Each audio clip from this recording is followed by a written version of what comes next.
بسم اللہ الرحمن الرحیم۔ السلام علیکم دوستو، میری طرف سے تمام عاشقان رسول کو ماہ ربیع الاول کا مبارک بابرکت مہینہ مبارک ہو۔ جی دوستو، حضور نبی اکرم صلی اللہ علیہ وآلہ وسلم نے اپنے دور میں اور اپنے صحابہ رضوان اللہ تعالی عنہ کے محفل میں کس طرح میلاد منایا، حضرت خریم بن اویس بن حارثہ رضی اللہ تعالی عنہ روایت کرتے ہیں کہ ہم حضور نبی اکرم صلی اللہ علیہ وآلہ وسلم کی خدمت اقدس میں حاضر تھے تو حضرت عباس بن عبد المطلب رضی اللہ تعالی عنہ نے آپ صلی اللہ علیہ وسلم کی بارگاہ میں عرض کیا کہ یا رسول اللہ، میں آپ کی مداح و نعت پڑھنا چاہتا ہوں۔ تو حضور نبی کریم صلی اللہ علیہ وآلہ وصحبہ وسلم نے فرمایا، لو مجھے سناؤ، اللہ تعالی تمہارے دانت صحیح و سلامت رکھے، یعنی تم اس طرح کا عمدہ کلام ہمیشہ پڑھتے رہو۔ تو حضرت عباس رضی اللہ تعالی عنہ نے نعت پڑھنا شروع کی، اور آپ صلی اللہ علیہ وسلم وہ ذات ہیں کہ جب آپ کی ولایت باسعادت ہوئی تو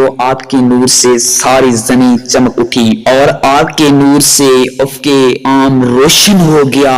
ہم اور ہدایت کے راستے، ہم آپ کی عطا کردہ روشنی اور آپ کے نور میں ان ہدایت کی راہ پر گامزن ہیں۔ حضرت انس رضی اللہ تعالی عنہ بیان کرتے ہیں کہ حضور نبی اکرم صلی اللہ علیہ وسلم کی خدمت اقدس میں ایک دفعہ ایک شخص حاضر ہوا کہ مدینہ منورہ میں قحط میں مبتلا ہوئے تھا، تو آپ رضی اللہ تعالی عنہ نے خطبہ جمعہ میں ارشاد فرما رہے تھے کہ ایک آدمی کھڑے ہو کر عرض کیا، یا رسول اللہ، گھوڑے ہلاک ہو رہے ہیں، بکریاں مر رہی ہیں، اللہ تعالیٰ سے دعا فرمائیے، ہمیں پانی عطا فرمائے۔ آپ صلی اللہ علیہ وسلم نے دعا کے لیے ہاتھ اٹھائے۔ حضرت انس فرماتے ہیں کہ یا رسول اللہ، آپ صلی اللہ علیہ وسلم پر میرے ماں باپ قربان۔ اس وقت آسمان شیشے کی طرح صاف تھا، ہوا چلنے لگی، بادل گھر کر جمع ہو گئے اور آسمان نے ایسا منہ کھولا کہ ہم برستی ہوئی بارش اپنے گھروں کو گئے۔ متواتر اگلے جمعے تک بارش ہوتی رہی۔ پھر آئندہ جمعہ المبارک وہی شخص یا کوئی دوسرا آدمی کھڑا ہو کر عرض گزار ہوا، یا رسول اللہ، میرے ماں باپ آپ پر قربان، گھر تباہ ہو گئے، لہٰذا اللہ تعالیٰ سے دعا فرمائیں، آپ بارش کو روک لیں۔ تو آپ صلی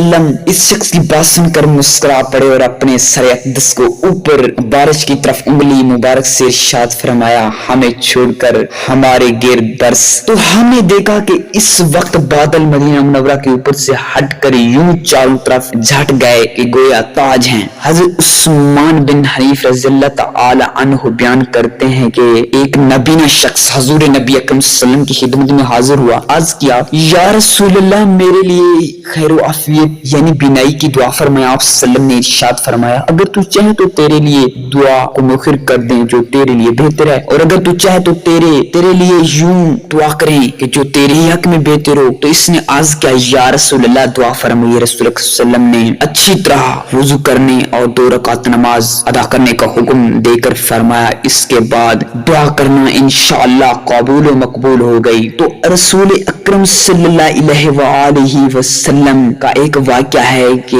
بیان کرتے ہیں کہ عروہ نے بیان کیا کہ صبح ابو لہب کی آزاد کردہ لونڈی ابو لہب نے اسے آزاد کیا تو اس نے نبی کریم صلی اللہ علیہ وسلم کو دودھ پلایا۔ بس جب ابو لہب مر گیا تو اس کے بعد اہل خانہ کو وہ برے حال میں دیکھا گیا۔ اس نے اسے یعنی ابو لہب سے پوچھا، تو نے کیا پایا؟ ابو لہب بولا، تمہارے بعد میں نے کوئی راحت نہیں پائی سوائے اس کے صوبیہ کو آزاد کرنے کی وجہ سے جو اس کی چھنگلی سے پلایا جاتا ہے۔ تو رسول اکرم صلی اللہ علیہ وسلم اس کے علاوہ اس حدیث کو مخالفین میلاد کے ایک گروہ کے محدث عظیم نور شاہ کشمیری نے فیض الباری غیر مقلدی امام الاثر ابراہیم نے اپنی کتابوں میں بے پناہ روشن و عنایت کر کے لکھا ہے کہ ابو لہب کو خواب میں دیکھنے والا کون تھا؟ حافظ ابن حجر اسقلانی تحریر فرماتے ہیں کہ حضرت عباس رضی اللہ تعالی عنہ کا بیان ہے کہ جب ابو لہب مر گیا تو اس نے سال کے بعد خواب میں برے حال میں دیکھا۔ معلوم ہوا کہ ابو لہب کو خواب میں نبی کریم صلی اللہ علیہ وسلم کے حقیقی چچا حضرت عباس رضی اللہ تعالیٰ عنہ نے دیکھا۔ مضر کو